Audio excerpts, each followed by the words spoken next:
जिस तरह का वातावरण है अभी जो है, परसेप्शन कहते हैं कि नई रियलिटी है। आप कैसे हैं इस बात से किसी को फ़र्क नहीं पड़ रहा है।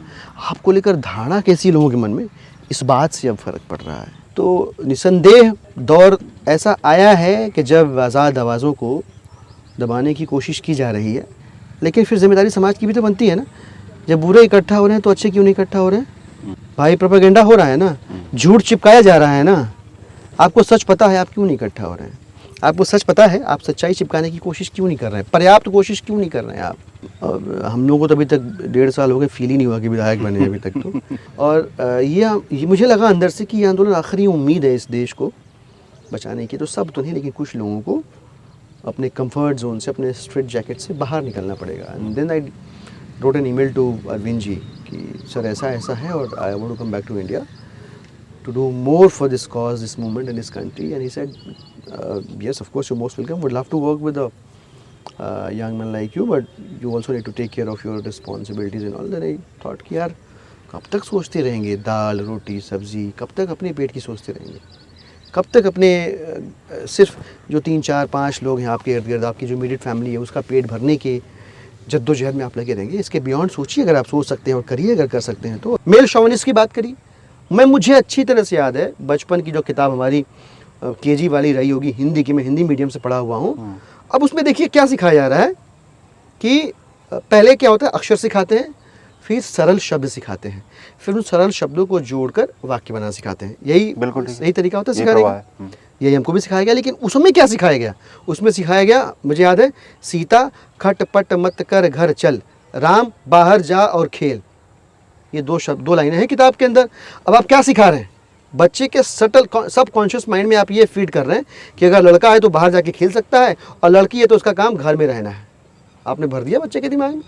तो आप जो है ऐसे ही पेट्रियार्की को सींच कर बड़ा कर रहे हैं और ऐसी सोसाइटी बना रहे हैं जहाँ पे आप कल को पढ़ लिख लेंगे और बहुत चालू और तेज़ हो जाएंगे तो कहेंगे कि मैंने अपने घर की औरतों को आज़ादी दे रखी है, मैं उन्हें सुबह 6 बजे से लेकर के शाम 6 बजे तक बाहर भेजता हूँ पढ़ने के लिए। मैं ही तय करता हूँ कि वो कितने बजे से कितने बजे तक बाहर रहेंगी, मैं ही तय करता हूँ कि वो क्या पढ़ेंगी।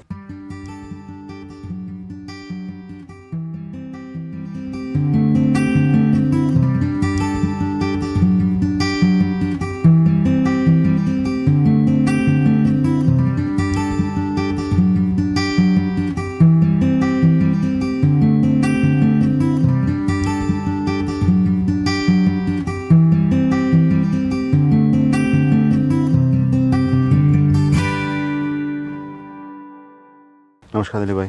नमस्ते। कितनी मुद्दत में गांव में आना हुआ होगा आपका?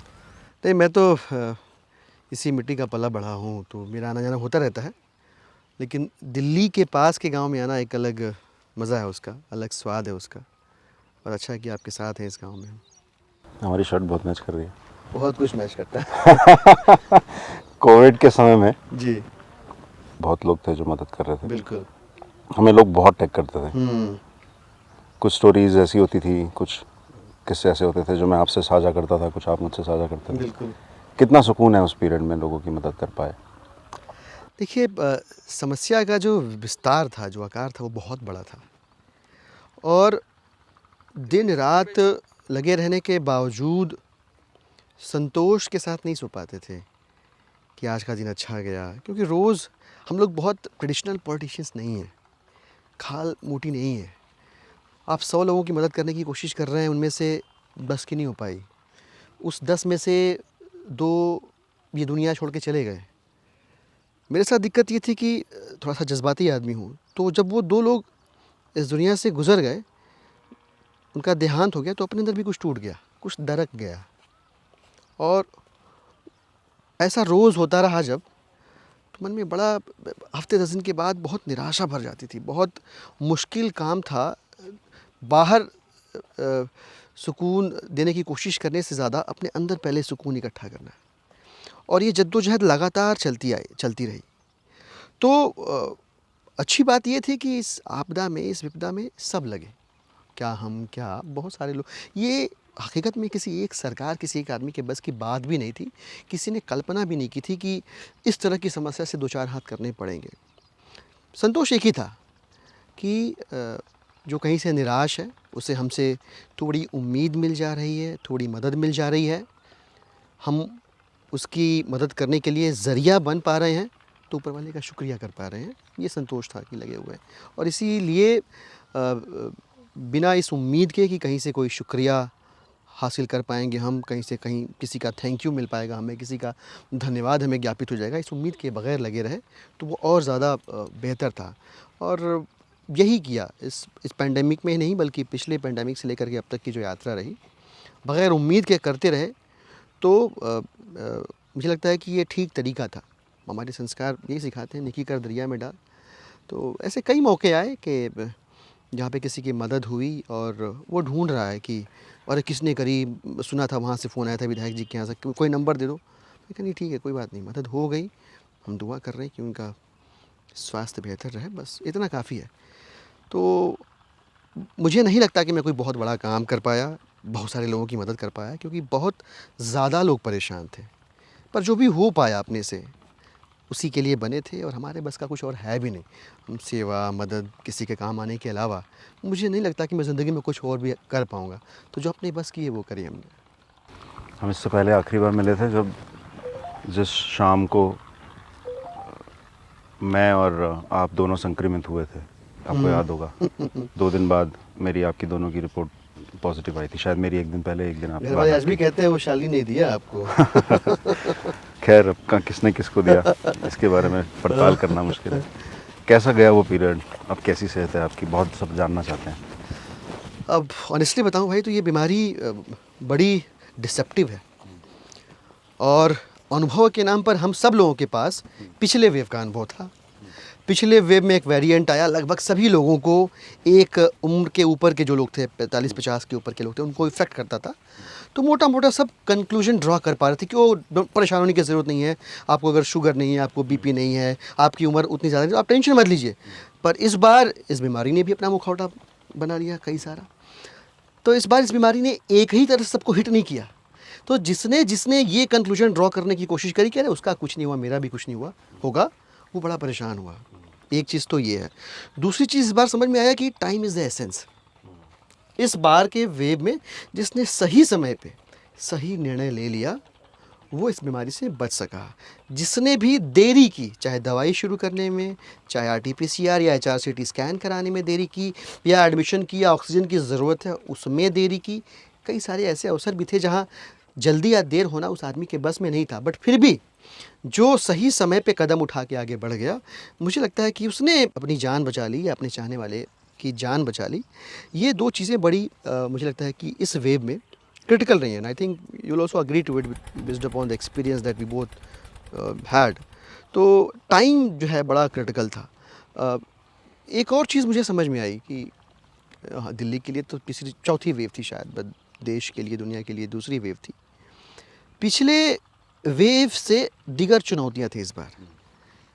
हम में से किसी ने कल्पना, हमने पिछली बार तैयारियां करी कि भाई पेंडेमिक आएगा, इतने बेड्स चाहिए, तो ठीक है, LNJP है, दिल्ली सरकार का सबसे बड़ा अस्पताल है, बाकी के और बड़े अस्पताल हैं, वो सब हाजिर हो जाएंगे तो काम हो जाएगा। लेकिन इस बार जितनी तेज़ी से ट्रांसमिशन हुआ और जितने कम संख्या दिल्ली के अंदर लोगों की वैक्सीनेशन की थी, and Delhi being able to provide quality health care which is attracting patients from neighborhood also, because of all of this बहुत तेज़ी से दिल्ली के अंदर मरीज़ों की संख्या बढ़ने लगी। और ऐसे में इस जो चुनौतियां हमारे सामने आई वो एकदम नई किस्म की। No one was prepared. मतलब किसी ने सोचा भी नहीं था कि आम तौर पे दिल्ली के अंदर लगभग 150 टन की ऑक्सीजन जो है अस्पतालों में कंज्यूम होती है, नॉर्मल और ICU मिला के, वो अब जो ज़रूरत है वो अचानक से 5 गुना बढ़ जाएगी। अचानक से 700 साढ़े 700 टन की ऑक्सीजन की ज़रूरत पड़ने लगेगी। और Delhi being non industrial state, कहाँ से ऑक्सीजन लाएगी फिर? तो वो जो फंसे, हम उस किल्लत में फंसे। तो ये वैक्सीन की चुनौती आई।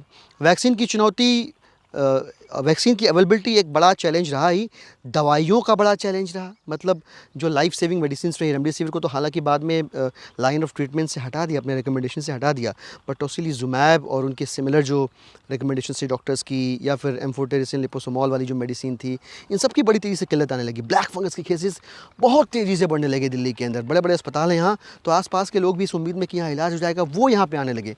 तो बहुत अलग किस्म की चुनौतियाँ थी। सबसे बड़ी चुनौती ऑक्सीजन की थी, और आई थिंक दिल्ली की सरकार अब इसको एक हद तक एड्रेस कर पा रही है, और आने वाले समय के लिए अपने आप को प्रिपेयर कर लिया, कर भी लेगी। मेरा भय एक अलग है कि चूँकि पहले वेव में जब हम थे तो हमें अंदाज़ा नहीं था कि दूसरे वेव की चुनौतियाँ क्या होंगी। मुझे लगता है कि दूसरे वे में जब हैं, हम सबको पॉजिटिव ऑप्टिमिस्टिक होना चाहिए कि हम सब कर लेंगे, बट हमको बहुत ही ज़्यादा डेटा बेस्ड एनालिसिस करके, एक्सपर्ट्स की राय लेके अपने आप को प्रिपेयर करना पड़ेगा, क्योंकि ताकि तीसरे वेव में कुछ ऐसी अलग किस्म की चुनौतियाँ ना आएँ जिसके लिए हम प्रिपेयर्ड ना हो। And I am sure central government is doing it, Delhi government is doing, but central government also must be doing it. अब आपकी तबीयत कैसी है? तबीयत ठीक नहीं है, मतलब ठीक कह पाने में अपने आप को मैं कॉन्फिडेंट नहीं फील कर। मैं चाहता हूँ कहूँ कि मैं एकदम ठीक हूँ, क्योंकि ऐसा कहने से मन के अंदर आत्मविश्वास बढ़ेगा। बट रिक्वेस्ट मेरी ये भी होगी सभी लोगों से जो इस वीडियो को देख सुन पा रहे हैं, कि प्लीज़ पोस्ट कोविड को भी उतनी ही सीरियसली लीजिए जितना सीरियसली आपने कोविड को लिया है। पोस्ट कोविड मतलब आप समझिए इस बात को कि आप अस्पताल से जब डिस्चार्ज होकर नेगेटिव होकर चले जाते हैं, अब आपके संपर्क में कोई नहीं है, अब आपको अपना ख्याल खुद रखना है। आपको अपना ख्याल खुद रखना है, तो बिल्कुल आप इस बात को हल्के में ना लें कि वो कोविड था तो दवाइयों की, परहेज़ की और ध्यान रखने की आवश्यकता थी। अब ऐसा बिल्कुल नहीं है। पोस्ट कोविड में आपको ज़्यादा ध्यान रखने की आवश्यकता है। बहुत सारे केसेस ऐसे निकल के आ रहे हैं जिसमें लोगों को कार्डियक अरेस्ट हो रहा है। तो मेरी तो हाथ जोड़ के गुजारिश है कि खूब अपना ख्याल रखें। महीना 2 महीना जो है मेंटल और फिज़िकल स्ट्रेस प्रेशर ना लें, एग्जर्ट ना करें अपने आप को।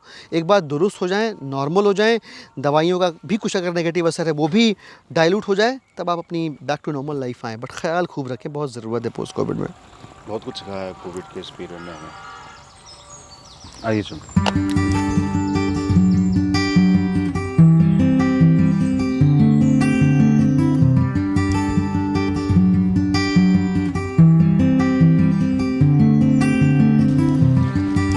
आइए दिलीप भाई, आइए बैठते हैं। कैसी जगह लगी आपको? मस्त, बढ़िया।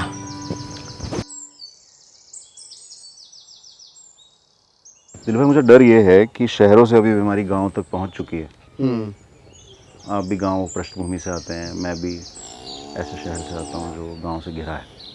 क्या लगता है कैसे संभाल पाएगा हमारा देश इसको? बिल्कुल सही कहा आपने। लास्ट टाइम अगर हम याद करें तो शहरों में या ऐसे इलाकों में जहाँ पे लिटरेसी रेट थोड़ा ज़्यादा है, लोग भिज्ञ हैं, अखबार टीवी से अपने आप को अवेयर रखते हैं, वहीं इस बीमारी की चर्चा, इसके बारे में बातचीत समझ में आ रही है। और गांव में अभी भी लोग तब फर्स्ट वेव में कहते थे कि नहीं नहीं कुछ नहीं है, सब ठीक है, कोई कोविड नहीं, कोई कोरोना नहीं है।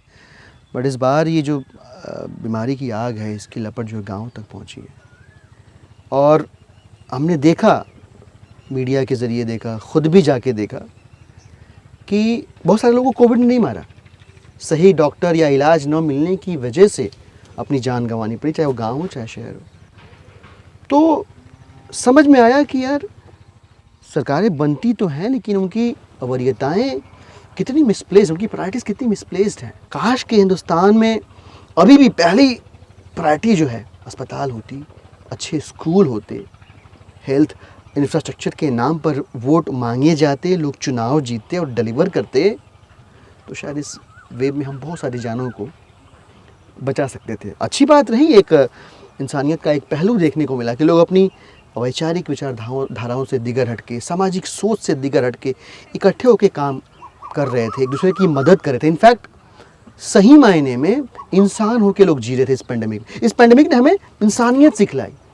बल्कि मैंने कहा भी कि मेरी तो एक ही कामना है, अगर ईश्वर, अल्लाह, जीसस, वाहिगुरु, कुदरत कोई ऐसी चीज़ है जो हम सबको चला रही है, तो मैं तो एक ही चीज़ मांगूंगा कि जैसे हम इस बार इस पेंडेमिक में मोहब्बत से रह रहे हैं ना, एक बार जब ये सब कुछ ख़त्म हो जाए, जब फिर से पहले की तरह पार्कों में लोग वॉक करने निकलें, और उस वॉक के बाद, उस जॉगिंग के बाद चाय की दुकान पे इकट्ठे हों, या किसी पार्क की बेंच पे इकट्ठा हों, या किसी चौराहे चौबारे पर इकट्ठा हों, पान की दुकान पे इकट्ठा हों, तो वैसे एक दूसरे का ख्याल रखें जैसे कि इस पेंडेमिक में रखा है। मुझे लगता है कि अगर इतना कर पाए तो तमाम दिक्कतों परेशानियों के बावजूद और जो घाव इस बीमारी ने, इस महामारी ने हमें दिए हैं, उसके बावजूद अगर हम इंसान की तरह वैसे ही जी पाए इस बीमारी के गुजर जाने के बाद, इस तबाही के मंजर के बीच जाने के बाद, मुझे लगता है कि एक बहुत बड़ी चीज़ हम सीख जाएंगे। वो कहते हैं ना, trying to find a silver lining, वो एक चीज़ मुझे समझ में आती है। मैं अपने गांव की अगर बात करूं, ज़मानिया एक बहुत छोटा सा कस्बा है, बनारस के पास गाज़ीपुर ज़िला है, और बहुत भयावह मंजर देखने को मिला मुझे, मेरे कस्बे की, मेरे इलाके की, मेरे ज़िले की। और तब पीड़ा और दुगनी हुई, और हमने तमाम कोशिशें की वहाँ पे ऑक्सीजन कॉन्सनट्रेटर पहुँचाने की, वहाँ लोगों की मदद करने की, जितना हो पाया करी। लेकिन अभी बहुत कुछ किया जाना बाकी है, बहुत कुछ होने की ज़रूरत है। व्यवस्था को इस बात को समझने की ज़रूरत है कि उसके अंदर की ख़ामियों की वजह से इंसानी जाने जा रही हैं। वो आंकड़े नहीं हैं, वो लोग हैं। एक आदमी मरता है, पूरा परिवार तबाह हो जाता है। एक अर्निंग मेंबर अगर किसी घर का गुजर जाता है, पूरा परिवार सड़क पे आ जाता है। हमारे लिए गिनती है, पर किसी के लिए वो बाप है, भाई है, किसी के लिए वो कुछ ऐसा है जिसके आसपास ज़िंदगी की पूरी धुरी बनी।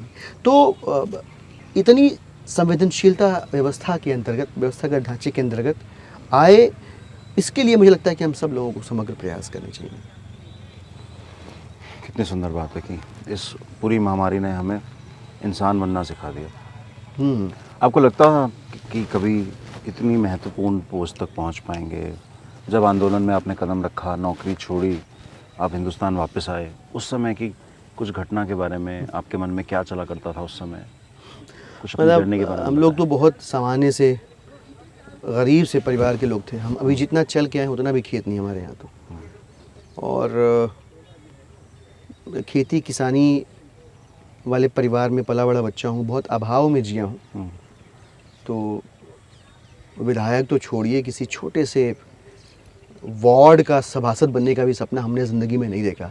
कुछ देखा तो सिर्फ ये कि ऐसा क्या किया जाए पढ़ लिख के कि परिवार ने जो संघर्ष झेला है जीवन यापन करने के लिए, माँ ने जो मुश्किलें बर्दाश्त की हैं, उसको कैसे कम किया जाए, जल्दी से नौकरी पाई जाए, जल्दी से कुछ कमाया जाए, बहनों की शादी हो जाए, ये मिट्टी का घर ईंट का हो जाए, थोड़ी सुविधाएं इकट्ठा कर ली जाएं, ज़िंदगी जीने का तरीका थोड़ा, इससे बियॉन्ड हम कभी सोच नहीं पाते थे। बहुत अभाव में जिए हैं। मतलब कभी कभी जब मैं बहुत जज्बाती होकर सोचता हूँ तो मुझे लगता है कि मैंने अपना बचपन जिया नहीं है, काटा है। ये हालत रही है हमारी। और वहाँ से जो यात्रा शुरू हुई, यहाँ तक पहुँची, मुझे नहीं लगता कि मैं यहाँ तक आने के काबिल हूँ, नहीं हूँ, ये लोग तय करें, ये बाकी लोग इस बात का फ़ैसला करें। बट कंसिस्टेंटली कोशिश यही रही है कि और इसी वजह से नौकरी छोड़ के भी आया कि यार 6-7 अरब लोग हैं, सब तो जी रहे हैं अपने लिए, और अपने लिए जीना पर्याप्त होता तो दुनिया वैसे ही खूबसूरत होती, किसी को प्रयास करने की ज़रूरत नहीं होती इसको और बेहतर करने की। तो ये बहुत इनसफिशिएंट है अपने लिए जीना। और इसी भाव ने अंदर से आंदोलित किया, अंदर से मूव किया, इतना ड्राइव किया कि नौकरी छोड़नी पड़ी। मुझे याद है अभी I was settled in Hong Kong, और मैं ऑफिस से आया और अन्ना जी के अनशन का एक दिन बीत चुका था। दूसरा दिन था, मैं ऑफिस से आके फ्रेश होके खाना वाना खाने बैठा, तो हम लोग लैपटॉप पे वहाँ पे अमूमन न्यूज़ और ख़बरें वगैरह देखा करते थे। तो मैंने ऑन किया तो चल रहा था लाइव, और मैं एक कौर खा के दूसरा कौर खाने जा रहा था। और आई सॉ कि ये बुज़ुर्ग व्यक्ति हैं कोई, और ये अनशन पे बैठे हैं और ये कह रहे हैं कि हमारे देश को भ्रष्टाचार मुक्त करना है, इसके लिए कानून की ज़रूरत है। अब सोच का बाउंडर चलने लगा कि यार जो बुज़ुर्ग आदमी हैं, इनको क्या चाहिए इस आंदोलन से, ये क्यों भूखे बैठे हुए, हमारे लिए भूखे बैठे हुए, मेरे लिए, मेरे बच्चों के भविष्य के लिए भूखे बैठे हुए हैं, और मैं आराम से खाना खा रहा हूँ। मन में आया कि यार ये इतना होना सफिशिएंट नहीं है भारतीय होने के लिए ये कोई क्वालिफिकेशन नहीं है कि आप हिंदुस्तान में पैदा हुए हो और अपनी ज़िंदगी सुकून से हांगकांग में जी रहे हो तो आप भारतीय कह सकते हो अपने आप को गर्व से। ये सफिशिएंट नहीं है। आपके जो भाई बहन बाकी आपके देश में रह रहे हैं, उनकी ज़िंदगी को बेहतर बनाने के लिए आप क्या प्रयास कर रहे हो, तब आप क्लेम करते हो तो बात समझ में आती है। अदरवाइज़ इतना सफिशिएंट नहीं है कि आप नेशनलिटी शेयर करते हो। और पता नहीं कुछ क्लिक किया क्या था, और मैंने भी खाना छोड़ दिया। और मैंने खाना छोड़ा, और एक दिन नहीं खाया, 2 दिन नहीं खाया, 3 दिन नहीं खाया। आई फास्टेड फॉर 6 days देयर। घर वाले परेशान, सब परेशान, और ये बात ऑफिस के कलीग्स तक पहुंच गई कि ये बंदा है और ये सॉलिडारिटी में जो इंडिया में मूवमेंट चल रहा है एंटी करप्शन, उसमें खाना नहीं खा रहा है।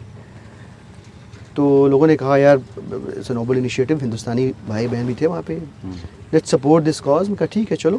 फिर हम लोगों ने वहाँ से प्रोटेस्ट करना स्टार्ट किया, वहाँ की एम्बेसी पे ज्ञापन देना, यहाँ की सरकार को मेमोरेंडम देना और लोगों को इकट्ठा करके इस मूवमेंट को आइडियाज़ और फंड्स के लेवल पे सपोर्ट करने की कोशिश करना, जितने भी इंडियन पासपोर्ट होल्डर्स हैं। And that was the moment when everything got changed. मतलब एक कॉर्पोरेट लाइफ से बहुत सुकून तो नहीं पर सुख भरी ज़िंदगी थी, ये कह सकते हैं। लेकिन ये सब करने लगे क्योंकि वो सुख पर्याप्त नहीं लगा। और जब मुंबई वाला एपिसोड हुआ, आपको याद होगा, तो media started playing the villain role, और ये हुआ कि आंदोलन ख़त्म हो गया, भीड़ नहीं आई, भीड़ ही मानदंड बन गया आंदोलन की सफलता का।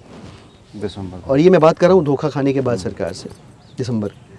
और ये मुझे लगा अंदर से कि ये आंदोलन आखिरी उम्मीद है इस देश को बचाने की। तो सब तो नहीं, लेकिन कुछ लोगों को अपने कंफर्ट जोन से, अपने स्ट्रेट जैकेट से बाहर निकलना पड़ेगा। And then I wrote an email to Arvind ji कि सर ऐसा ऐसा है और I want to come back to India to do more for this cause, this movement in this country. And he said yes, of course, you're most welcome, would love to work with a young man like you, but you also need to take care of your responsibilities and all. Then I thought कि यार कब तक सोचते रहेंगे दाल रोटी सब्ज़ी, कब तक अपने पेट की सोचते रहेंगे, कब तक अपने सिर्फ जो 3-4-5 लोग हैं आपके इर्द गिर्द, आपकी जो इमीडिएट फैमिली है, उसका पेट भरने के जद्दोजहद में आप लगे रहेंगे। इसके बियॉन्ड सोचिए, अगर आप सोच सकते हैं और करिए अगर कर सकते हैं तो। और इस भाव ने इतना मूव किया कि 14 जनवरी 2012 को मैं सब कुछ बोरिया बिस्तरा समेट के, even we had HK ID that time, मतलब हमको हांगकांग का ID कार्ड मिल गया था, वहाँ रहने की परमिशन जो होती है सरकार की ओर से वो मिल चुका था।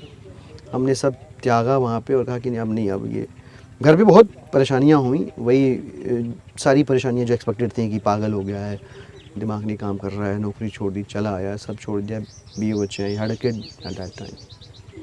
फिर यहाँ आया तो तब से लेके आज तक की यात्रा आपने देखी हुई है, आप भी आंदोलन के साथी हैं, सब कुछ हमने अपने साथ में झेला किया है। बहुत ही खूबसूरत है, कितना प्रेरणादायी है। मैं कभी कभी जब आज़ादी से पहले का आंदोलन पढ़ता हूँ, समझने की कोशिश करता हूँ, तो एक चित्र दिमाग में खिंचता है कि पहले जिन्होंने भी आंदोलन जिए हैं, जिन्होंने भी आंदोलनों में हिस्सा लिया है, उसका पूरा लेखन हमारे सामने तक पहुंच पाता था, उतनी ईमानदारी से, उतना सच सामने आ पाता था। अब बीच में एक जैसे दीवार सी है, वो आपको, उनके पास हाथ में लेंस हैं, उनके पास सारे वो औजार हैं कि वो उन तथ्यों को, उस सच्चाई को किस तरह से आप तक पहुंचाएं। कितना मुश्किल है कि आने वाली जनरेशन तक, क्योंकि आप साहित्य से भी जुड़े हैं इसलिए आपको एक प्रश्न पूछ रहा हूँ कि कितना मुश्किल है कि आने वाली जनरेशन तक आंदोलनों के सच और ऐसे लोगों का सच जो वास्तव में देश को बदलना चाहते हैं, सच्चाई के साथ पहुंच पाए। देखिए आज के हम तो बड़े मामूली से लोग हैं और बहुत सारे प्रबुद्ध प्रज्ञ लोग जो इस बारे में बहुत, मैंने देखा है, चिंतन करते हैं, बुद्धि विलास करते हैं, बातचीत करते हैं। जिस तरह का वातावरण है अभी जो है, परसेप्शन कहते हैं कि नई रियलिटी है। आप कैसे हैं इस बात से किसी को फ़र्क नहीं पड़ रहा। आपको लेकर धारणा कैसी लोगों के मन में, इस बात से अब फ़र्क पड़ रहा है। और इस धारणा के बनने बिगड़ने या बनाने बिगाड़ने के लिए एक दौड़ चल रही है, चाहे राजनीतिक संगठन हो, चाहे सामाजिक संगठन हो, सभी इस धारणा वाले चक्र या कुचक्र कहें, जो भी कहें आप, इसमें फंसे हुए हैं। अब ऐसी लड़ाई है कि इस लड़ाई में ये एक बस है, या तो आप इसमें चढ़ेंगे या इसके आगे आके, इसके नीचे आके मर जाएंगे आप। इस लड़ाई में सारे लगे हुए हैं, सारे भागे जा रहे हैं। तब मुझे लगता है कि सच को दफनाना बड़ा मुश्किल होता है, बीज की तरह होता है, पेड़ बन के निकल आता है बाद में। तो उम्मीद अब फिर उन ऐसे कुछ लोगों से होती है, दौर को, युग को, समाज को, जिनके हाथ में जिम्मेदारी की कलम होती है। अब उस जिम्मेदारी की कलम से, चाहे वो साहित्य गढ़ रहे हों, खबरें लिख रहे हों, या इतिहास रच रहे हो, कुछ भी कर रहे हो, अगर उस जिम्मेदारी की कलम में निष्ठा और सच्चाई की स्याही है तो आप बिल्कुल आश्वस्त रहिए, कमियां ज़्यादा ही सही पर आगामी पीढ़ियों को, जो आने वाली संतति उसको सच टुकड़ों में या हिस्सों में जैसे भी पहुँचेगी। आज भी वो दिक्कत है, ये दिक्कत कल को भी रहेगी, पर ऐसा नहीं होगा, मैं आशावादी होकर कह रहा हूँ कि सच ख़त्म हो जाएगा, ऐसा बिल्कुल नहीं होगा।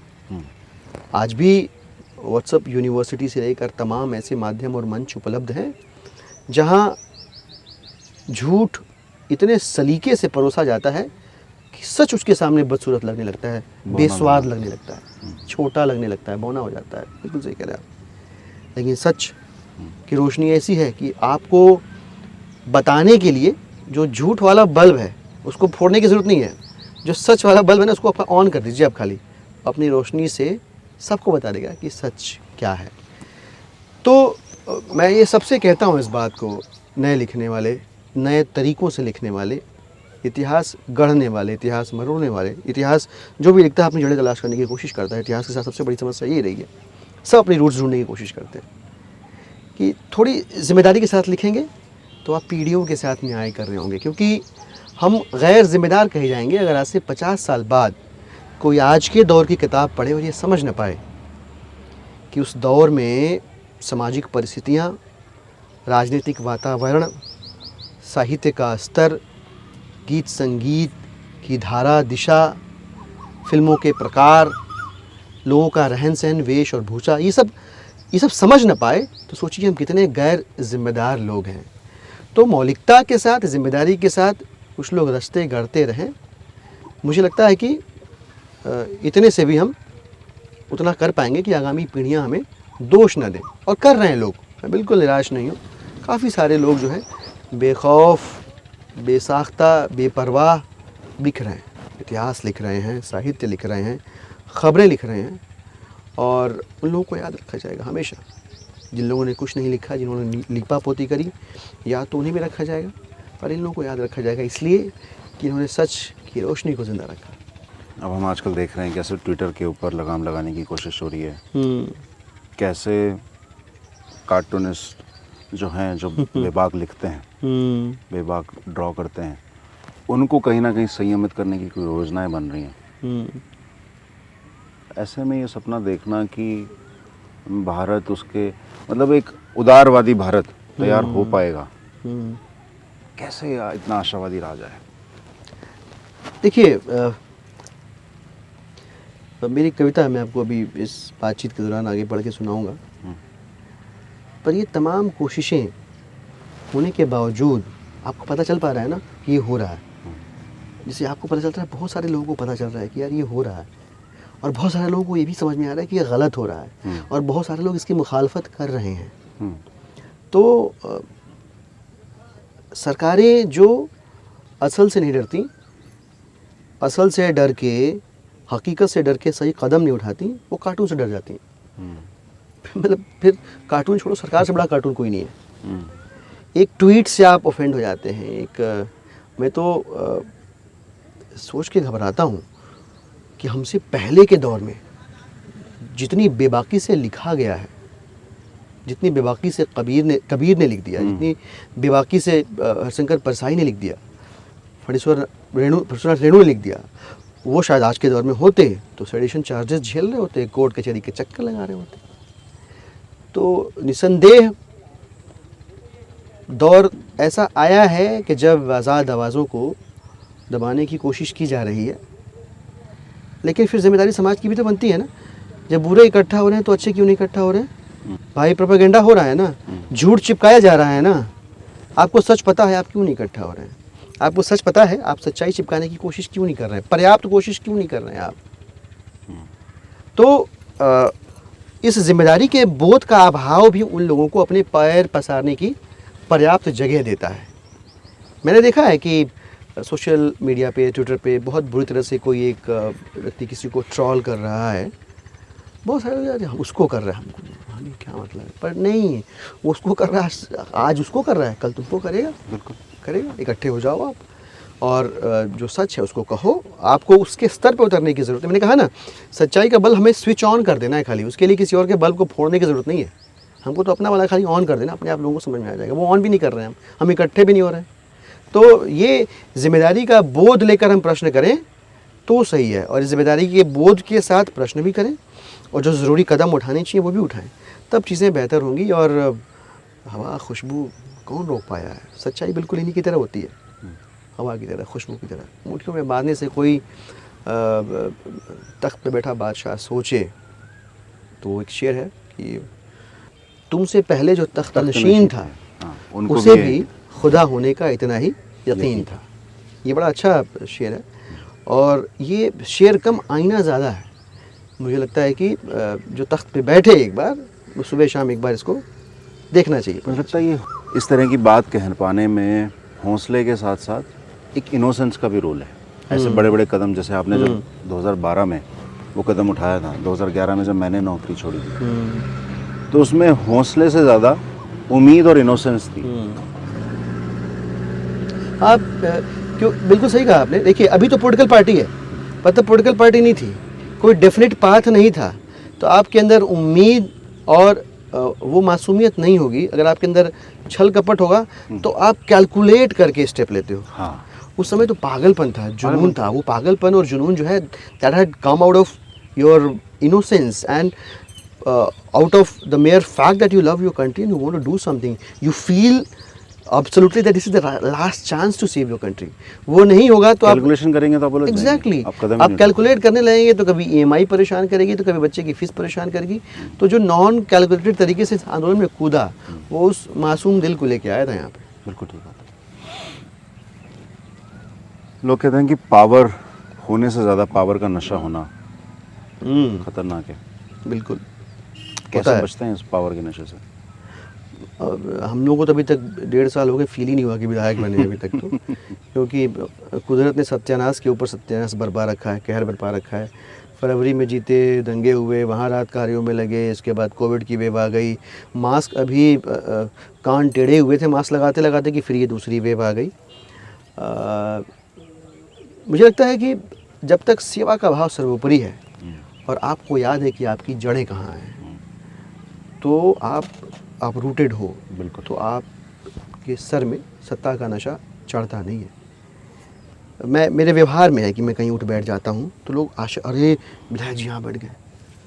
मैंने रियलाइज़ कि भाई मैं तो खेती करने वाला आदमी रहा हूँ। मैंने लिटरली मतलब जो हमारे हल होते हैं वो चलाए हैं, पाटा पे बैठ के खेत को पाटा है हमने कुदाल चलाई, हमने गाय भैंसें दुही हुई हैं, अभी भी करते हैं। इनफैक्ट मैं जब जाता हूँ तो मेरा बच्चा यहाँ रहता है, वो भी भैंस का दूध निकालता है, गाय का जो गोबर होता है उसे कंडे बनाता है अपने हाथ से।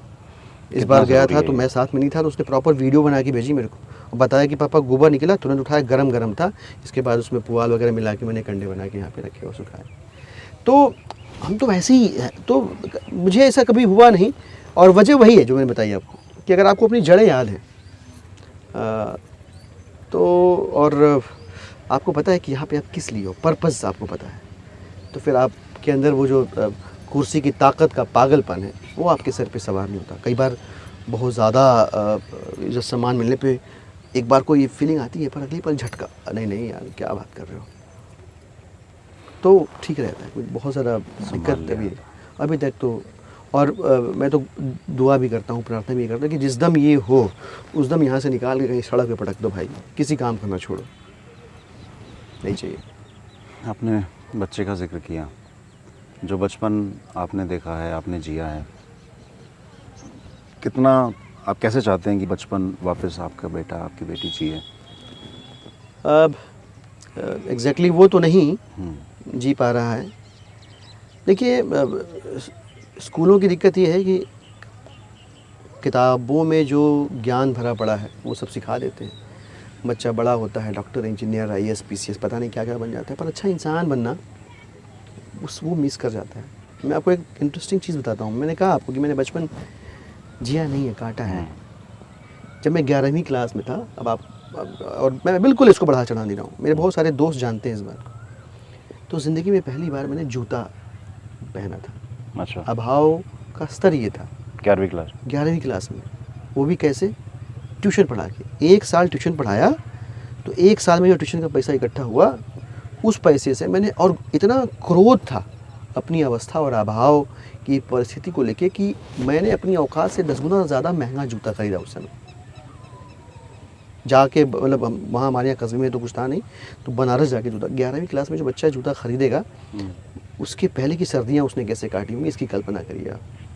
चप्पलें पहन के काटी होंगी या मोज़े पहन के चप्पल पहन ली हुआ, ऊन का, मम्मी हमारे यहाँ घर पे नानी जो मोज़ा बनाती थी ऊन का, तो वो पहन के अपना निकल लिए, या बहुत कुछ हुआ शादी ब्याह टाइप का, तो स्कूल का शूज़ जो है ड्रेस वाला, जो कि बढ़ते हुए बच्चों के पैर होते हैं, तो अगले साल किसी काम भी नहीं आता, वही अपना ठूस ठास के अपना सिस्टम बना लिया। अभी वो स्थिति नहीं है, अभी the living life with dignity, but मेरे मन में ये रहता है कि जो बच्चे अभाव में जीते हैं वो इस भौतिक जगत में बहुत सारी चीज़ों के महत्व को समझते हैं।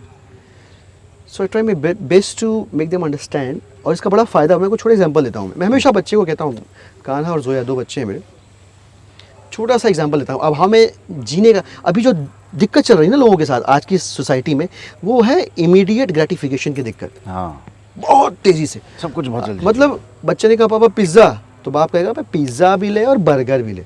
पापा साइकिल, अरे साइकिल, हेलमेट और नी कैप और शोल्डर गार्ड सब इकट्ठा ले, तुरंत ले। अच्छा कोई अगर समझ, अरे भाई साहब ऐसे नहीं, बच्चे ने कहा नहीं, और अरे किसके लिए कमा रहे हैं, ये रिप्लाई याद। ये इमीडिएट ग्रेटिफिकेशन बहुत डेंजरस है, बहुत सटल तरीके से आपके बच्चे की परवरिश जो अच्छी होनी चाहिए उसके राह में बहुत बड़ा रोड़ा उसको ख़राब कर रहा है। उसको थोड़ा सा अभाव में जीने सिखाइए आप। समझा मैं आपको एक छोटी सी बिल्कुल समझाता हूँ। मैं 2 एग्जांपल दूंगा, एक बच्चे की बात बताऊंगा और एक अपने बच्चे की कहानी सुनाऊंगा। कई 2.5-3 साल पहले एक खबर है, बेंगलोर के अंदर एक छोटी बच्ची 8 साल की थी, वो टीवी देख रही थी, खबर छपी थी और बहुत देर तक देखने लगी, छुट्टियाँ शुरू हुई थी, आई थिंक 4-5 घंटे देखा होगा, पता नहीं कितना, मुझे याद नहीं, खबर छपी थी अंग्रेजी के अखबार में। माँ ने उसको डांट दिया और रिमोट छीन लिया, लड़की गई ऊपर कमरे, सुसाइड कर लिया उसने बच्ची। Oh my God. क्यों हुआ बाद में समझ में आया कि 8 साल तक उस बच्ची को माँ ने कभी इतनी बुरी तरह से डांटा ही नहीं था। जो जो उसने कहा सो उसको मिला, सब कुछ मिलता गया, सुख सुविधाएं सब कुछ उसके पास थी। इमीडिएट ग्रेटिफिकेशन ने उस बच्ची को ये नहीं सिखाया कि अपनी छोटी छोटी चिंताओं को हैंडल कैसे करते हैं, अपनी ज़िंदगी की छोटी छोटी मुश्किलों से 2-4 हाथ कैसे करना है। जब ये नहीं सीखा उसने, तो माँ का गुस्सा करना, रिमोट झटके में छीन लेना, वो एक अभाव की स्थिति, उस अभाव की स्थिति को बर्दाश्त नहीं कर पाई। ऐसा बहुत सारे बच्चों के साथ हो रहा है, ये बहुत ख़तरनाक है, बहुत डेंजरस है। मेरे घर में क्या होता है, मेरे जेब में 100 रुपये है, बच्चे को 50 की ज़रूरत है, मैं कहता हूँ नहीं यार 40 ही है मेरे पास, जानबूझ के बोलता हूँ, I do it with an intentionally करता हूँ मैं ऐसा। और फ़ायदा क्या है ये समझिए आप, पिछले साल की बात है, मतलब जो होली हमने बगैर कोविड के मना ली तब की बात है, सॉरी उसके भी 1 साल पहले की बात है, 4 साल पहले की बात है। हाँ, मतलब ये एक होली तो कोविड में निकल गई, उसके पहले वाली होली के पहले की होली की बात है। तो कान्हा बोला कि पापा पिचकारी चाहिए, कहा चलो ले लो। कितने साल का था कान्हा उस समय? 8-9 साल का था करीब। तो बोले पापा टैंक वाली पिचकारी चाहिए, चलो अपनी बहन के लिए भी ले लेंगे, पीछे बहन लेते हैं, और ऐसे पाइप निकला रहता है, चलो भाई ले। तो दुकान पे गया मैं उसके साथ। अच्छा उसको पता है कि पापा के पास पैसे नहीं है, तो दुकानदार से मैंने पूछा कितने की, तो बताया भाई ये 1595 की है। मेरी तरफ देखा, मेरे को शिफ्ट हो गया, फिर नीचे पे आया 900 रुपये वाली पे आ गया। मैंने कहा फिर भी टेढ़ा मुँह किया मैंने, फिर और शिफ्ट हुआ 500, फिर 375 रुपये की एक पिचकारी उसको पसंद आई। टैंक वाली थी, छोटा टैंक, छोटी बंदूक, वो उतने में खुश हो गया। मतलब जोया के लिए, तो जोया के लिए भी उसने 250 रुपये की वैसी एक और पिचकारी उसने ले ली। इंटरेस्टिंग चीज़ क्या है, उस साल उसने होली खेली, और अगले साल की बात मैं बताता हूँ, मज़ा जो उसने सीखा उसका मज़ा अगले साल आया। अगले साल वो बोलता है पापा होली आ रही है, पिचकारी नहीं चाहिए, पिछली बार वाली जो है ना अभी भी काम कर रही है, मेरी भी और जोया की, हम लोग इस बार उसी से होली खेल लेंगे। मुझे लगा कि ये अभाव में जीने का फ़ायदा है कि बच्चे को पैसे का महत्व समझ में आया कि बड़ी मुश्किल से आते हैं पैसे। अब जो है हर चीज़ में वो उसी दृष्टिकोण से सोचता है। कितना बेहतरीन। उसको कपड़े खरीदा, हमारा मन होता है कि 3 टी-शर्ट ले, पापा एक काफ़ी है, या 2 ले लेते हैं, बहुत ज़्यादा नहीं लेंगे। पापा बाल कटाने, पापा आप ही काट दो, क्या जरूरत है पैसे बर्बाद करने की, आप ही काट दो। पूरे 1.5 साल तक मैं ही बाल काट रहा हूँ उसके, मतलब, और खुशी खुशी कटवा लेता है, एकदम आराम से कटवा लेता है। और उसके पीछे उसको एकदम क्लियर मैसेजिंग है कि ये सिर्फ इसलिए है कि मुझे पता होना चाहिए कि बर्बाद नहीं कर सकते, पापा के पास 40 रुपये हैं, ऐसा नहीं कि वो, लेकिन क्या ज़रूरत है अभी, ठीक है ज़रूरत पड़ेगी, स्कूल जाना होगा तो कटवा लेंगे, थोड़ा सा और अच्छे से कटवा लेंगे सैलून में जाके भी, तो ठीक है छोटा कर देंगे, बहुत बढ़िया। तो ये इमीडिएट ग्रेटिफिकेशन से हमें अपने बच्चों को, इस दौर के बच्चों को बचाना जो है ना बड़ा ज़रूरी है। ये एक संकट है और मुझे लगता है कि इसको एड्रेस हर स्तर पे, सरकार, स्कूल, अभिभावक, शिक्षक, हर स्तर पे इसको एड्रेस करना बड़ा हाँ, जैसे हम लेटर स्टेज पे हम बोलते हैं कि मेंटल हेल्थ क्राइसिस है। मेंटल हेल्थ क्राइसिस कोई एक दिन में नहीं पैदा होता। बच्चे ने कहा साइकिल दो, तो देना है आपको, मन बना लिया देना है, 3 महीना वेट कराओ ना उसको, 3 महीना वो झेलेगा ना, साइकिल नहीं दी, साइकिल नहीं दी। अब जब वो झेल रहा है, अब आपको लग रहा है कि यार क्यों परेशान करो, देना है तो अभी नहीं, वो अपनी उस छोटी सी चिंता को, अपने छोटे से स्ट्रेस खुद को तैयार कर हैंडल कर रहा है। जब वो बाहर की दुनिया में निकलेगा ना, इससे भी बड़ी चिंताएं और इससे भी बड़ा तनाव उसको झेलना है। अब प्रिपेयर, हमारे साथ सही हुआ था, मम्मी बिस्कुट चाहिए, ये कंटाप देंगे, कल खाया था ना, ये तो ज़्यादा हो गया। हाँ नहीं, अरे खाए हमने कंटाप भाई, हमको कहाँ पैसे, मेला देखना है, अगर मेला देखना एक बहुत बड़ी बात हुआ, दशहरा का मेला लग रहा है, चवन्नी मिल गई, बहुत बड़ी बात है, बहुत बड़ी बात है। खैर सस्ती का दौर था, महंगाई का दौर है, बट ऐसे ही जिया है। ऐसा नहीं कि मम्मी के पास 1 रुपये नहीं थे 1 रुपये, लेकिन चवन्नी दी मम्मी, नहीं इतना ही ठीक है। मुझे याद है हमने कितने साल पहले से पटाखे जलाना बंद कर दिया। मतलब ये कहा जाता था परिवारों में कि ये तो सिंपली पैसे को आग लगाना है। मुझे याद है मैंने आखिरी पटाखा कौन सी क्लास तो मुझे याद नहीं, पर 110 रुपये का खरीदा था और बहुत सारे आए थे। अब दोनों में से दोनों बच्चे जो है मेरे बिल्कुल जिद नहीं करते पटाखों के लिए, उनको पता है कि ये पैसे बर्बाद करना है। कहते हैं पापा किसी गरीब को राशन खरीद के दे देंगे, कुछ ऐसा कर लेंगे, अच्छा, वैसा कर लेंगे। वो देखते हैं ना आपको ये सब करते हुए, तो वो वैल्यूज इनकलकेट होती हैं। तो वो है। और मुझे, मैं इस दुनिया का सबसे अच्छा पिता नहीं हूँ, पर मैं ये जानता हूँ कि सभी माँ बाप दुनिया के सबसे अच्छे माँ बाप होना चाहते हैं। They all wish to be that kind of parents. और अगर वो होना चाहते हैं तो सब कुछ होने के बावजूद बच्चों को थोड़ा सा अभाव में जीना सिखाइए, थोड़ा सा अभाव में, इस स्वभाव में, अभाव के स्वभाव में जिएंगे, बहुत अच्छे इंसान बनेंगे। वो आसपास होने वाली चीज़ों के महत्व को समझेंगे। क्या कमी लगती है आपको? आपने बोला कि मैं शायद बेस्ट पिता नहीं हूँ, क्या कमियाँ महसूस होती हैं कई बार कि समय नहीं दे पाते? बहुत संवेदनशील विषय है ये, और ऑब्वियसली कल को ये बच्चे परिवार के लोग भी देखेंगे, so I can't, I have to tell the truth actually. बहुत दिक्कत होती है समायोजन में, जब आपका दायरा बड़ा होता है, सामाजिक प्रभाव क्षेत्र आपका बढ़ता है, आप बहुत सारे लोगों से जुड़े होते हैं, और आप जब जुड़े हो सिर्फ इतना नहीं, बल्कि वो जुड़े हुए लोगों की आपसे अपेक्षाएं होती हैं, तो फिर आपके पास आती है समस्या समायोजन की। और घर पे समायोजन, घर में परिवार के अलग अलग सदस्यों के साथ समायोजन, बाहर में समायोजन, और बाहर में भी कई तरह का आपका सामाजिक प्रभाव क्षेत्र है, कई तरह के आपके सोशल, कुछ आपके कॉन्स्टिट्यूएंट्स हैं जिन्होंने आपको वोट किया, कुछ लोग आपके दोस्त हैं, कुछ लोगों ने आपसे मदद पहले ली हुई है तो उनकी उम्मीदें जुड़ी हुई हैं। तो ये अलग अलग स्तर का समायोजन जो है आपके जीने के तरीके पर अपना असर तो रखता है। ये वो नमक है कि कम या ज़्यादा होने पर अपना असर दिखाएगा ही दिखाएगा। और इस समायोजन की समस्या से हम लोग भी जूझते हैं, बट यही है कि अब समझाना है, बच्चे को समझाते हैं कि बेटा बिल्कुल I have my responsibilities for you, और but now I have a extended family. तो उस एक्सटेंडेड फैमिली में बहुत सारे लोग हैं, उनका भी ख्याल रखना पड़ता है, और उसमें उनको इन्वॉल्व करना पड़ता है। उनको ये महसूस कराना पड़ेगा कि अगर कोई बीमार है और मैं उसकी मदद करने की कोशिश कर रहा हूँ, और आप अगर ज़िद कर रहे हो कि नहीं पापा मेरे साथ खेलो, तो आप सोचो कि उस बीमार के साथ क्या कर रहे हो। और टचवुड, मतलब पूरी फैमिली इस बात को इतने अच्छे से समझती है कि even if I have promise कि अभी चलेंगे बाहर घूमने, और उनको पता है कि इज़ ट्राइंग टू हैंडल, और वो यही एक चीज़ है, लोगों के हेल्थ रिलेटेड जो इशूज़ होते हैं बिल्कुल इंटरवीन नहीं करते, नहीं पापा आप कर लीजिए, वो ज़्यादा ज़रूरी है, बिल्कुल ज़रूरी, एकदम शांति से कोऑपरेट करते हैं। तो मतलब अब वो इन्वॉल्व हो गए हैं इस चीज़ में, they have started believing that yes it's an extended family now, ये एक बड़ा परिवार सा बन गया है जहाँ, और वो देखते भी हैं कि बहुत सारे लोग आते हैं, पापा उनके पास जाते हैं, तो ये आना जाना, मिलना जुलना, ये परिवार के उस भाव को भी जीवंत रखता है। अब कंप्लेन नहीं करते। हाँ, अब धीरे धीरे फिर भी अब बाल मन है तो शिकायतें तो होती हैं, पिछले 1.5-2 साल से शिकायत चल रही है कि सर्दियों में बर्फ़ दिखाने ले चलिए, हमने कभी बर्फ़ गिरती हुई नहीं देखी, या पापा समंदर के किनारे चलिए, हमारे बच्चों ने समंदर नहीं देखा, या बच्चा कहता है कि पापा 2 साल का तब हवाई जहाज़ में बैठा, उसके बाद हवाई जहाज़ में नहीं बैठा, 12 साल का हो गया, हवाई जहाज़ में बिठा दो। तो इस तरह की छोटी छोटी ख्वाहिशें हैं उनकी, और कोशिश करूँगा कि इन सब के बीच अगर उन मोर्चों पे भी सफल हो सकूँ, एक अच्छा पिता बन सकूँ, तो अच्छा लगेगा मुझे। क्या लिख रहे हैं आजकल आप? लिखने पढ़ने का सिस्टम बड़ा अजीब सा है। 2 किताबें हमारी अधूरी पड़ी हुई हैं, मुझे समझ में नहीं आया कि ये ऐसे होता है सबके साथ। मैंने पूछा कई सारे लिखने पर, भाई ऐसा भी होता है कोई किताब शुरू करो आधे में रह जाए? बोले हाँ बिल्कुल होता है, वो तो वैचारिक प्रवाह है। और कभी कुछ ऐसा हुआ कि सोच का पहिया जो है एकदम, सोच का रथ एकदम अलग दिशा में मुड़ा और सब कुछ छूट जाता है।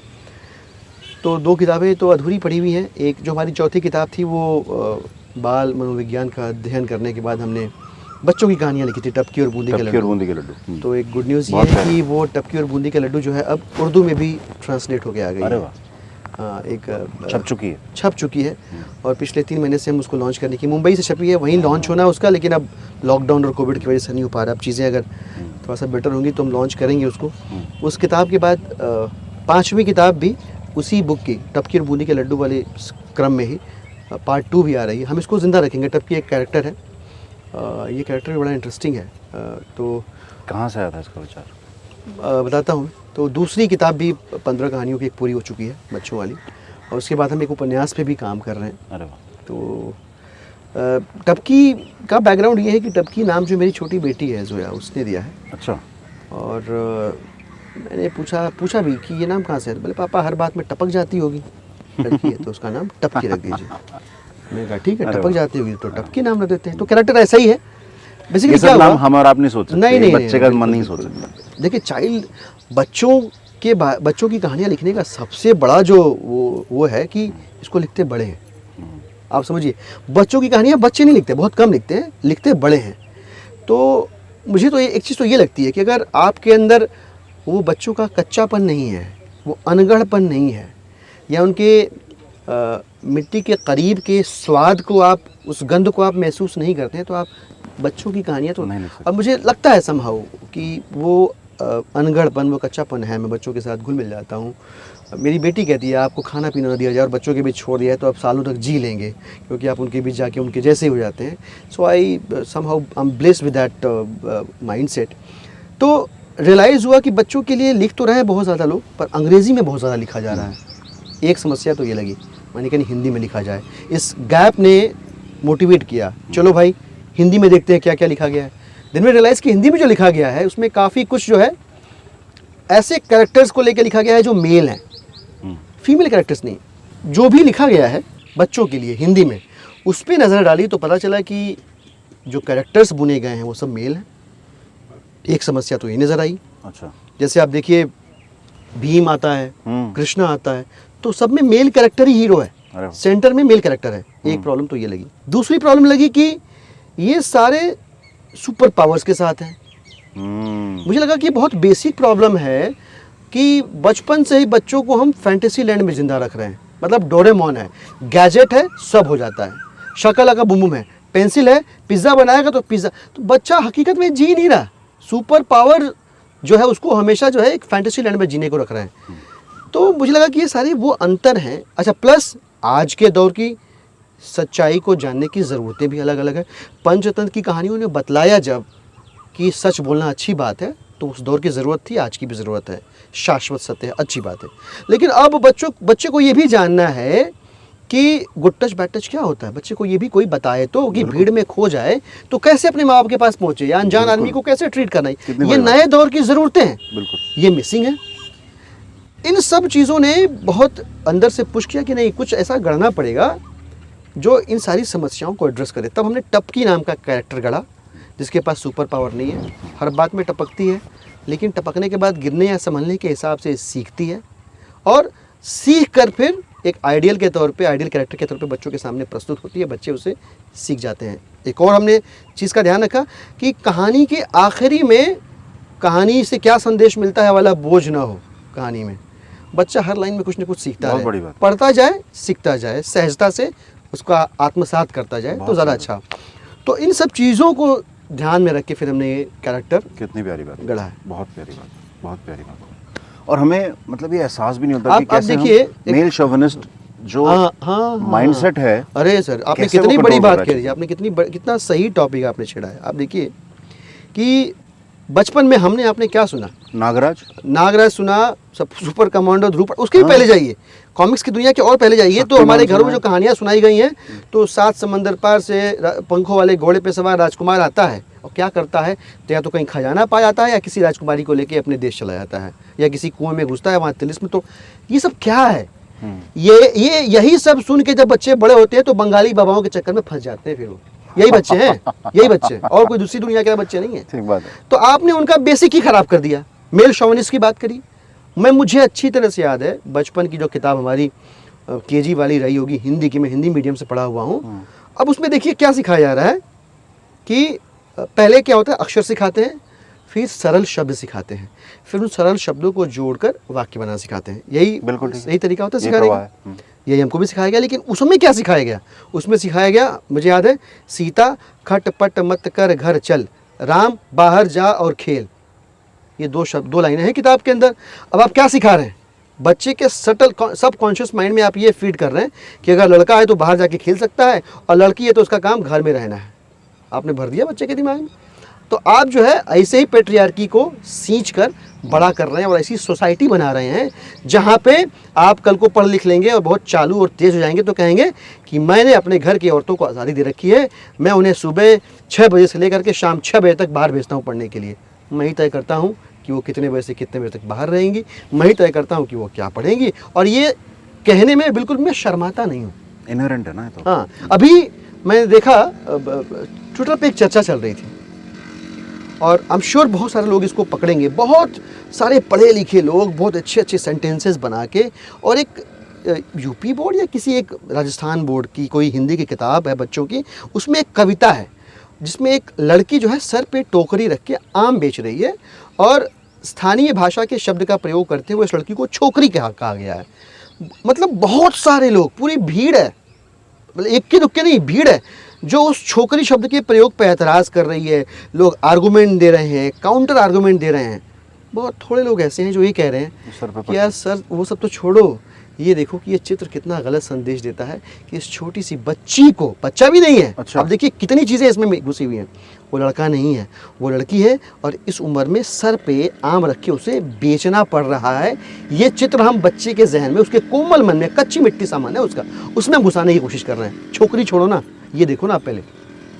तो हम अपने फाउंडेशन को भी ठीक करने की ज़रूरत है। जो चीज़ें हमें पढ़ाई, सिखाई, बतलाई गई हैं, उसको भी देखने की, परखने की ज़रूरत है, क्योंकि वहाँ पे क्या चेंज किया जाए।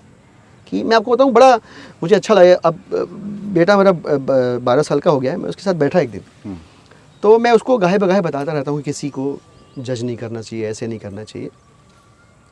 तो मैंने उससे पूछा कि कान्हा ये बताओ कि किन किन कौन कौन सी ऐसी चीज़ें हैं जिसके बेसिस पे किसी को हमको जज नहीं करना चाहिए बहुत गलत तरीके से। तो अलग अलग मौक़ों पे घटनाएं हुई हैं। अब मुझे बस ये देखना था कि वो सब कंसोलिडेट कर पा रहा है, वो सब रिकॉल कर पा रहा है कि नहीं कर पा रहा है, मुझे खाली ये देखना था। और हम ऐसी कॉन्वर्सेशंस करते हैं, हम बात करते हैं गॉड के ऊपर, रिलीजन के ऊपर बात करते हैं, सबके ऊपर बात करते हैं हम लोग। जोया अभी छोटी है, बड़ी होगी तो उसके साथ भी करेंगे। तो उसने बताया कि पापा एक तो ये है कि किसी की फिज़िकल कंडीशन पे उसको जज नहीं करना चाहिए कि वो मोटा है या पतला है या किस रंग का है, दिव्यांग है, या इस पे नहीं करना चाहिए। मैंने कहा वेरी गुड। फिर उसने कलर कैसा है इसके ऊपर भी जज नहीं करना, वेरी गुड। और बताओ? बोले पापा किसी की फाइनेंशियल कंडीशन पे भी हमको जज नहीं करना चाहिए, वो अमीर है, वो गरीब है, इसके ऊपर भी हमको उसको जज नहीं करना चाहिए। मैंने कहा ठीक है। और बताओ? देखा पापा किसी के ओपिनियन पे भी हमको जज नहीं करना चाहिए। 12 साल का बच्चा ओपिनियन पे जज करने के महत्व को समझ रहा है। ये मेरे लिए बहुत गर्व की क्षण थे, मेरे लिए बहुत बड़ी बात थी कि 12 साल का बच्चा समझ रहा है कि यार कोई अगर किसी बात पे अपनी राय रख रहा है तो उस पर जज मत, उसकी राय है, को एग्जिस्टेंस तभी तो आएगा। मैं भी अपनी राय रखूंगा, तुम भी अपनी राय रखोगे, यही तो सच्चा उदारवाद है। बोला ठीक है, इतना ही है और कुछ? तो बोलता है पापा जेंडर पे भी जज नहीं करना चाहिए। अरे वाह। मैं कहा बस अब काम पूरा हो गया पढ़ाई लिखाई का। मैंने कहा, मैंने मेरा थोड़ा और अंदर जाके पूछता हूँ मैं, जेंडर मतलब male female? Male female transgender, अब इसके आगे उसको नहीं पता जेंडर की डिटेल्स के बारे में। मैंने कहा चलो इतना भी अगर समझ रहा है कि मेल फीमेल और ट्रांसजेंडर, तब भी ठीक है। मुझे लगता है कि ये किताबें अगर नहीं दे पा रही हैं तो माँ बाप के तौर पे हमको ये बच्चों को देना पड़ेगा। और किताबें अगर हम नहीं दे चाहते पाएंगे, हैं। एक किताबों की एक सरहद है। हाँ। जो पेरेंटिंग कर सकती है वो स्कूल्स भी नहीं कर सकते, जो स्कूल्स कर सकते हैं वो तो parenting मेरे भी पास कर जो भी सकते समय बचता है मैं इसी में बच्चों बहुत के है। साथ बिताने की कोशिश करता हूँ। हैं। कितना समग्र जीवन जी रहे हैं यार आप तो, एक राजनेता भी हैं, अब इस बिखराव को समेटने की कवायद है, ये समग्र है आंदोलनकारी कि भी नहीं पता हैं, नहीं। टीवी पर डिबेट भी कर लेते हैं, किताबें भी लिख रहे अरे हैं, कुछ आदर्श हम पिता जैसे की लोग भी ना कुछ नहीं कर पाते, सत्यानाश हो जाते हैं। सत्यानाश। ये सत्या और नाश को ये जोड़ने की टर्म ये कहाँ कब इसका इजाद हुआ? ये तो सच में नाश हो जाए तो सत्यानाश हो गया। अच्छा, सच में नाश हो जाए। इन केले के पेड़ों के बीच में बैठकर आपको अपनी ऑर्गेनिक फार्मिंग को लेकर एक सपने अरे के बाप बारे रे। में कुछ याद आता? अब वो एक दुखती हुई रख है मेरी। मुझे आज भी ये मेरी भी विश्वास कहीं ना है, ये विश्वास है कि आज नहीं तो कल ये दुनिया समझेगी कि कुदरत के जितना करीब रहेंगे ज़िंदगी उतनी खूबसूरत रहेगी, उतनी बेहतर रहेगी। अभी नहीं समझ रहे हैं लोग।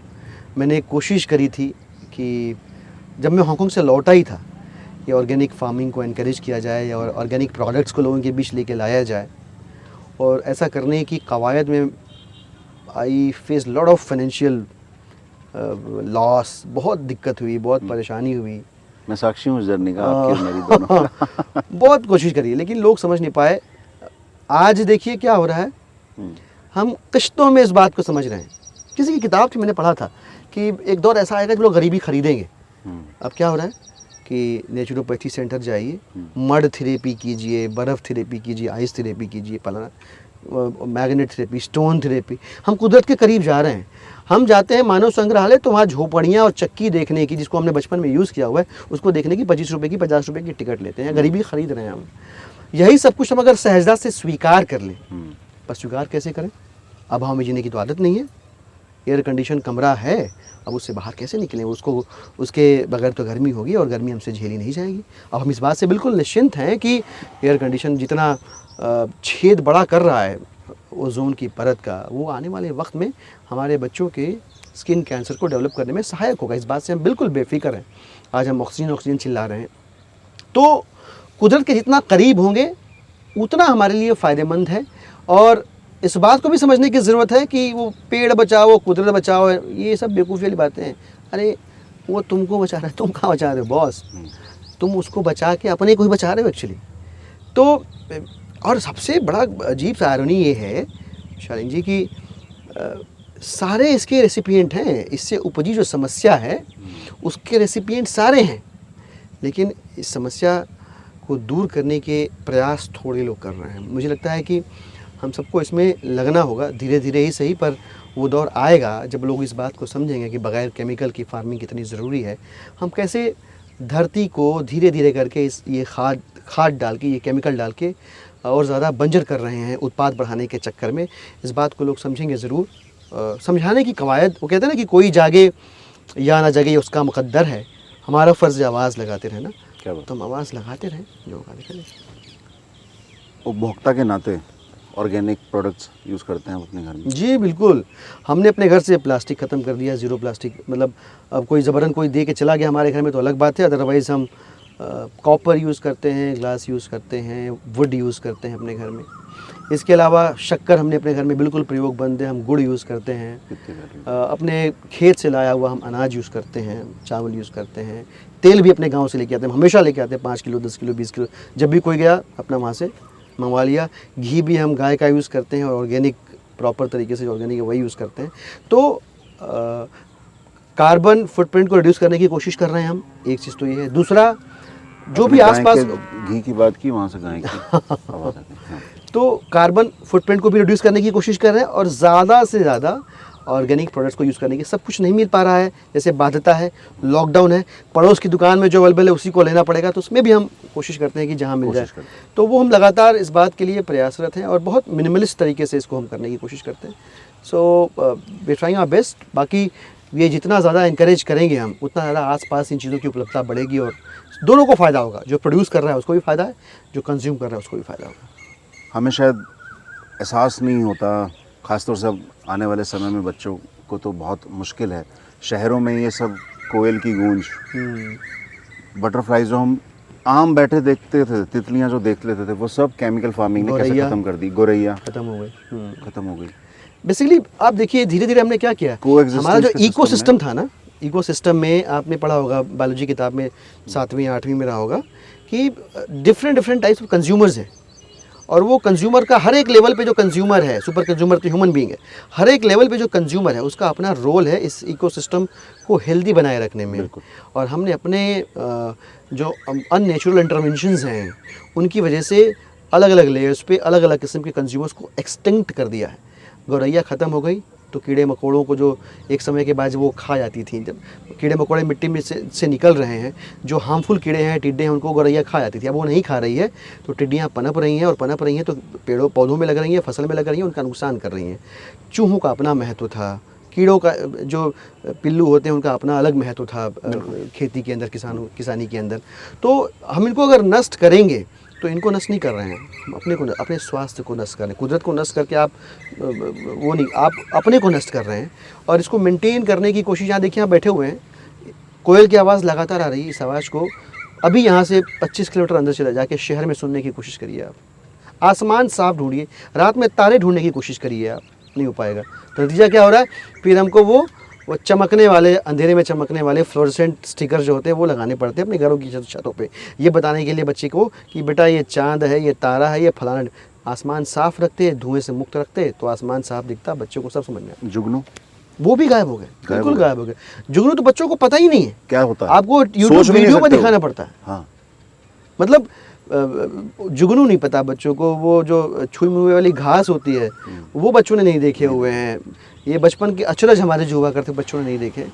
गैजेट्स की इस दुनिया ने बचपन को हमारे से वो भी नहीं समझ में आ रहा बच्चों को। बच्चों का मोबाइल फ़ोन सबसे अच्छा दोस्त नहीं, गली में जाओ, खेल के मैदान में जाओ, असल दोस्त वहाँ है। तो ये हम लोग ही वो लोग होंगे जिनको इसका प्राइस पे करना पड़ेगा अगर हम समय पे नहीं जाएंगे तो। कर रहे हैं हम आज भी। आने वाले समय में कैसे देखते हैं आप देश की और दिल्ली की राजनीति को? देखिए, दिल्ली ने पूरे देश को उम्मीद दी है, भरोसा दिया है कि सलीके से, ईमानदारी से पढ़े लिखे लोग राजनीति करें तो राजनीति हो सकती है, चुनाव लड़ें तो लड़ सकते हैं और जीत भी सकते हैं, और पूरी ट्रांसपेरेंसी के साथ। पहले भरोसा नहीं था, लोगों को लगता था कि यार राजनीति तो बग़ैर बाहुबलियों के, दबंगई के और पैसों की ताकत के लड़ना असंभव है। आम आदमी पार्टी ने, दिल्ली की राजनीति ने अरविंद केजरीवाल जी के नेतृत्व में इस मिथ को ख़त्म कर दिया है। उम्मीद जगी। अब दिल्ली से उपजी इस उम्मीद की तरफ देश के बहुत सारे राज्य भरोसे के साथ देख रहे हैं, लेकिन आम आदमी पार्टी की अपनी सीमाएं हैं, हमारे संसाधन सीमित हैं, पंख पसारना चाहते हैं, हम अपनी परवाज़ तय करना चाहते हैं, लेकिन उन सीमित संसाधनों में हम हर जगह उपलब्ध नहीं हो सकते, हम हर जगह चुनाव नहीं लड़ सकते, लिहाजा अपने आप को सीमित रखना पड़ रहा है। देश की राजनीति की बात तो दूर है, हम तो भी आसपास के 2-4 राज्यों में चुनाव लड़के और जो बदलाव का हम सपना लेकर चलते हैं उसे लागू कर पाएँ, ये हमारे लिए अगला पड़ाव होना चाहिए, हमारे लिए अगला पड़ाव है भी। हम उस कोशिश में लगे हैं, और मुझे पूरा विश्वास है कि एक पूर्ण राज्य आम आदमी पार्टी को मिले तो पूरे देश का भरोसा जो है और मजबूत होगा आम आदमी पार्टी के किस्म की सियासत में। आम आदमी पार्टी भी पंजाब में, उत्तराखंड में, गोवा में, यूपी के अंदर बहुत बेहतरीन काम कर रही है। मैं यूपी की बात करूं जहां मैं इन्वॉल्व रहा हूं तो बड़ा बेहतरीन परिणाम आया है। 85 जिला पंचायत सदस्य हमारे जीते हैं, लगभग 40 लाख वोट मिले। हमने जितने सीटों पे कैंडिडेट उतारे 8.5% वोट मिले। मैं जिस ज़मानिया कस्बे का हूँ वो एक विधानसभा क्षेत्र है, और बहुत थोड़े लोग हैं वहाँ पे जो आम आदमी पार्टी की टोपी और झंडा पहनते हैं, बहुत मुट्ठी भर लोग हैं। 17,000 वोट मिला है, जो इस बात का प्रमाण है कि लोग बड़ी उम्मीद से हमारी ओर देख रहे हैं, राह तक रहे हैं हमारी। और मैं उम्मीद करता हूँ कि आने वाले समय में बदलाव की बयार जो है दिल्ली से निकल ही रही है, बाकी राज्यों में पहुँचेगी, और बदलाव और की जो सियासत का सपना हमारी आंखों में वो बाकी राज्यों में भी सच होता हुआ दिखाई देगा। बहुत शुक्रिया, आपसे बात करके ऐसा लगता है जैसे किसी बड़े भाई से बात कर रहे हैं और बड़ी मुद्दत के बाद बात कर रहे हैं। बहुत बहुत शुक्रिया दिलीप भाई। दिलीप भाई, आपने कहा था कि कुछ आप पढ़ के सुनाने वाले हैं, कुछ कविता आपने लिखी है। हाँ, लिखी है। मैं मतलब पढ़ने आता नहीं है, चूँकि मंचों की तमीज़ नहीं है और माँ शारदा ने स्वर नहीं दिए, तो स्वर तो नहीं है, बट जो लिखा पड़ा है टेढ़ा मेढ़ा वो हाँ, हाँ, हाँ, वो सुनाई, मैं सुनाई। आपको सब रो है हमारे यहाँ, सब पढ़िए बस। ठीक है। तो एक छोटी सी कविता है, माँ और पिताजी। क्या बात है। उम्मीद करता हूँ कि बहुत सारे लोग जो आपके इस वीडियो को देख रहे होंगे शायद कनेक्ट कर पाएँ कहीं, और कहीं भी एक जगह कनेक्ट कर पाए तो इसके लिखने का मकसद वहीं पूरा हो जाएगा। मैं पढ़ता हूँ, आप सुनिएगा कि माँ अपनी ममता और कोमलता लिए, तो पिता अपनी दृढ़ता और कठोरता के साथ हमेशा जिए मेरे लिए। तो पिता अपनी दृढ़ता और कठोरता के साथ हमेशा जिए मेरे लिए। कलम, किताबें, चप्पल, साइकिल, मेरी ज़रूरत की हर चीज़, मेरी ज़रूरत की हर चीज़ मैं मांगूं उससे पहले ही दे दिए। मैं मांगूं उससे पहले ही दे दिए, बस ना दे पाए तो अपनी आँखों को चश्मे का नया फ्रेम, होली पर नया कुर्ता, या टहलने वाली छड़ी, और माँ को नई चूड़ियाँ, या साल में कभी एक बार वो चौड़े बॉर्डर वाली साड़ी। और ज़्यादा कभी कहा तो गुस्से में आंखें तरेर कर चुप कर देते। ज़्यादा कभी कहा तो गुस्से में आंखें तरेर कर चुप कर देते। लेकिन मुझे हमेशा से पता था कि माँ अंदर से पिताजी हैं और पिताजी अंदर से माँ। क्या बात है, क्या बात है, बहुत खूबसूरत, बहुत Thank you. खूबसूरत। बहुत बहुत शुक्रिया। Thank you. Thank you.